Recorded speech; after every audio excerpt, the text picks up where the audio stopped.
आकाशवाणी भोपाल से प्रस्तुत हैं प्रादेशिक समाचार।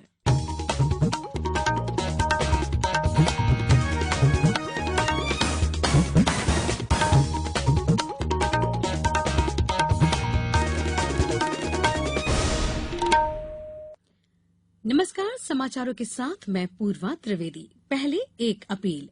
देश कोविड टीकाकरण अभियान के अंतर्गत 150 करोड़ टीके लगाने की दिशा में निरंतर आगे बढ़ रहा है।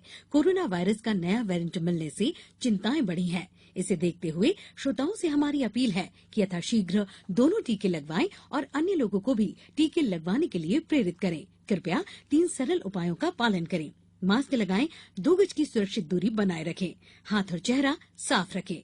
कोविड से संबंधित किसी भी जानकारी और मार्गदर्शन के लिए राष्ट्रीय हेल्पलाइन नंबर 011-2397-8046 और 1075 पर संपर्क करें।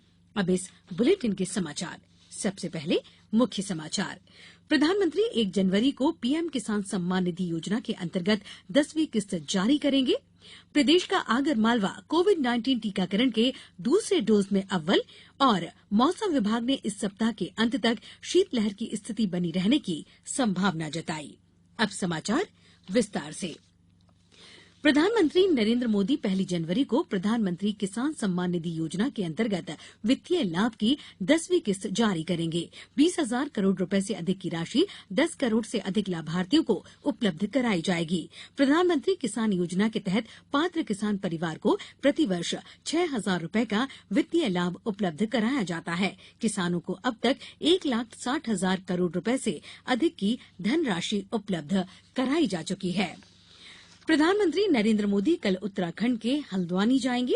वे 17,500 करोड़ रुपए लागत की 23 परियोजनाओं का उद्घाटन करेंगे और आधारशिला रखेंगे। ये परियोजनाएं सिंचाई, सड़क, आवासन, स्वास्थ्य संबंधी बुनियादी ढांचा, उद्योग, स्वच्छता और पेयजल आपूर्ति सहित व्यापक क्षेत्रों की हैं।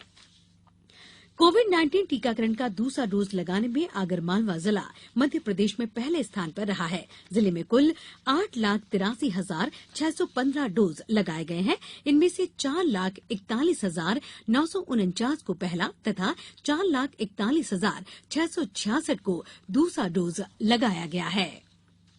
देश में अब तक 143 करोड़ 25 लाख से अधिक कोविड रोधी टीके लगाए जा चुके हैं। इस समय लगभग 77,000 संक्रमित लोगों का उपचार चल रहा है। कल 7,347 लोगों में संक्रमण की पुष्टि हुई। इसी दौरान 7,300 लोगों के ठीक होने के साथ ही अब तक 3 करोड़ 42 लाख लोग स्वस्थ हुए हैं।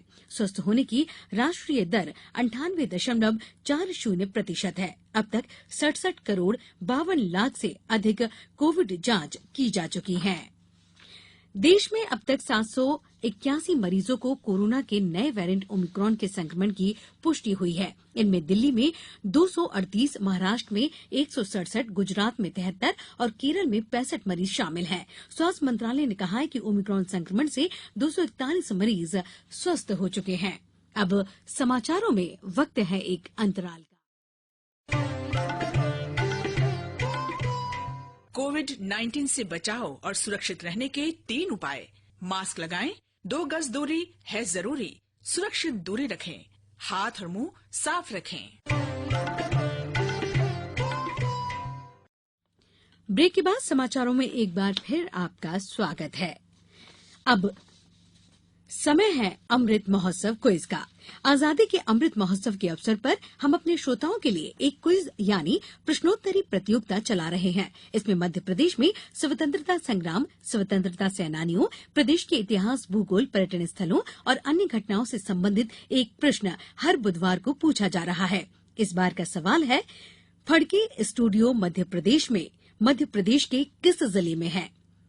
आप इस प्रश्न का उत्तर हमारे ईमेल akashvani-samacharquiz@gmail.com या हमारे व्हाट्सएप नंबर 9589433550 पर दे सकते हैं। उत्तर के साथ अपना नाम, पूरा पता, मोबाइल नंबर और अपना एक फोटो जरूर भेजें। सही उत्तर देने वाले श्रोताओं में से भाग्यशाली विजेता का नाम अगले दिन गुरुवार शाम 7 बजे प्रसारित होने वाले समाचारों में घोषित किया जाएगा। इसके साथ ही विजेता का नाम और फोटो आकाशवाणी समाचार के सोशल मीडिया हैंडल्स पर भी साझा किया जाएगा। प्रश्न एक बार फिर सुन लीजिए।